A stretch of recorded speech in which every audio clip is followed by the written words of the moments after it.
আচ্ছা সবাই একটু দেখো, এই যে শতকরা নিয়ে আমরা আলোচনা করবো। শতকরাটাকে কি বলবো?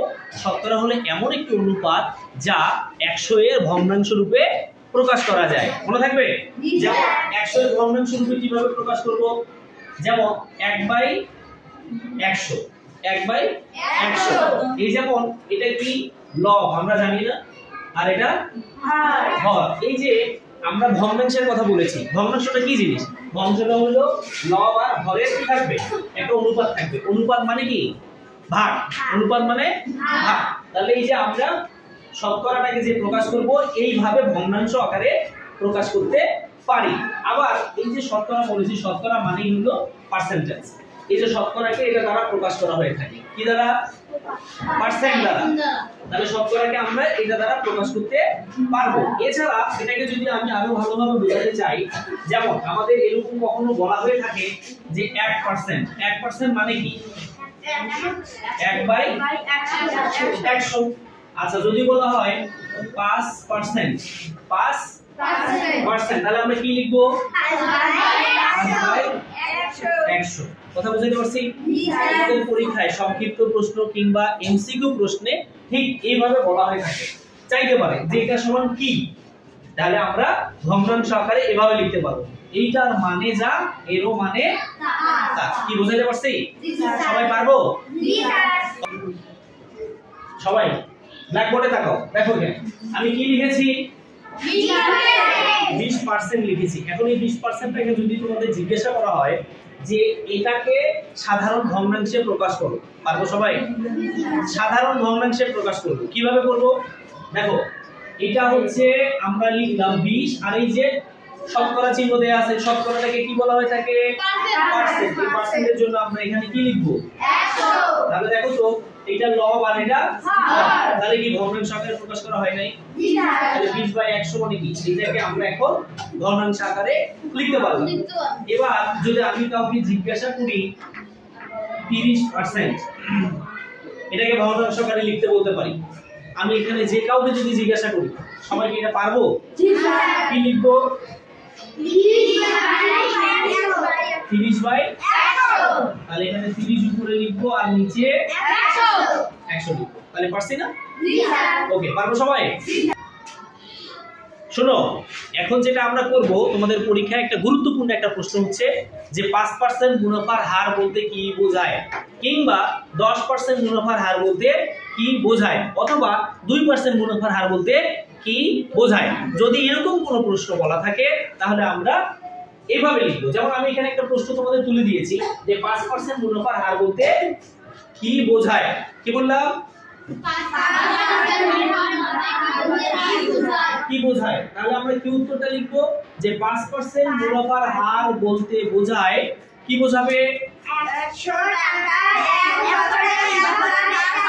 100 টাকা 1 বছরের মুনাফা 5 টাকা। আচ্ছা এই জায়গায় যদি আমি তোমাদের জিজ্ঞাসা করি 5% বাদ দিয়ে আমি তোমাদের বললাম 10% মুনাফার হার বলতে কি বোঝায়, তাহলে কি বলবো?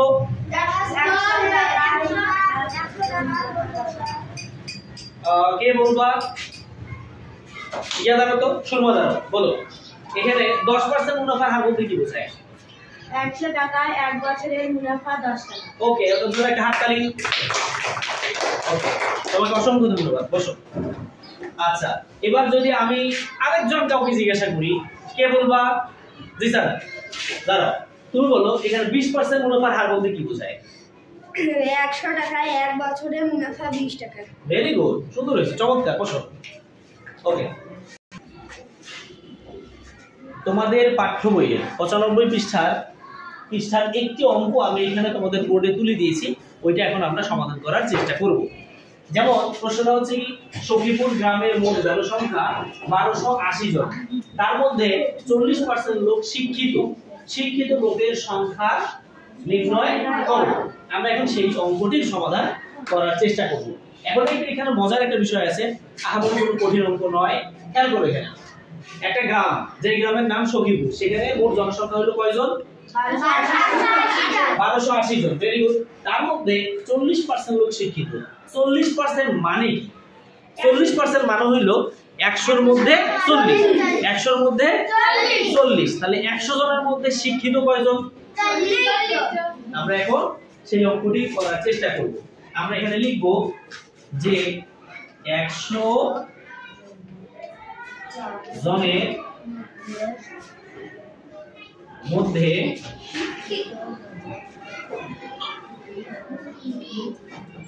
শিক্ষিত। ওকে, 100 জনের মধ্যে শিক্ষিত হলো 40 জন। আমরা এটা লাইন লিখব, তারপরে নিচে লিখব 1 জনের মধ্যে শিক্ষিত কতজন হবে। আচ্ছা, 100 জনের মধ্যে শিক্ষিত যদি 40 জন হয়, তাহলে 1 জনের মধ্যে শিক্ষিত কি কম হবে না বেশি হবে?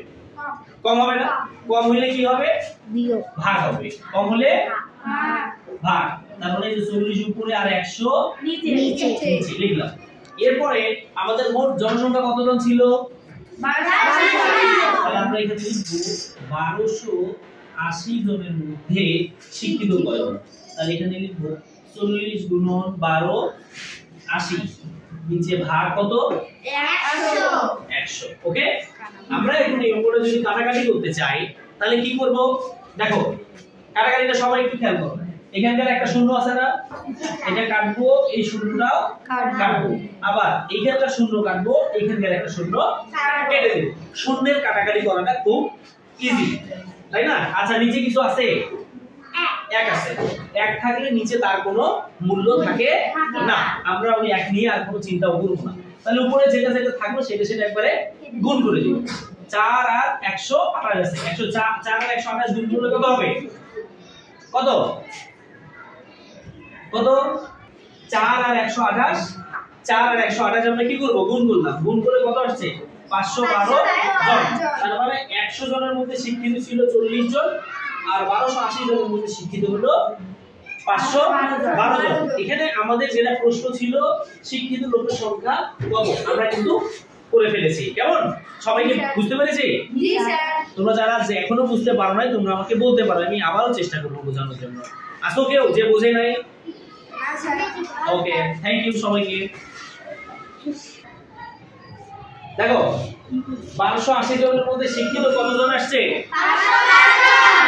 যদি তোমাদের প্রশ্ন করা হয় যে অশিক্ষিত লোকের সংখ্যা কত, 1280 জনের মধ্যে অশিক্ষিত লোকের সংখ্যা কতজন? আমরা তো শিক্ষিত লোক পাইলাম কতজন? 512 জন। অশিক্ষিত লোক বের করতে গেলে কি করতে হবে? Very good. তাহলে আমরা অশিক্ষিত লোক সমান দিয়ে লিখে এই যে 1280 থেকে এই 512টা কি করব? বিয়োগ করে উত্তর বের করে ফেলবো। পারবো সবাই? জি স্যার। ওকে, সবাইকে ধন্যবাদ। ঠিক আছে।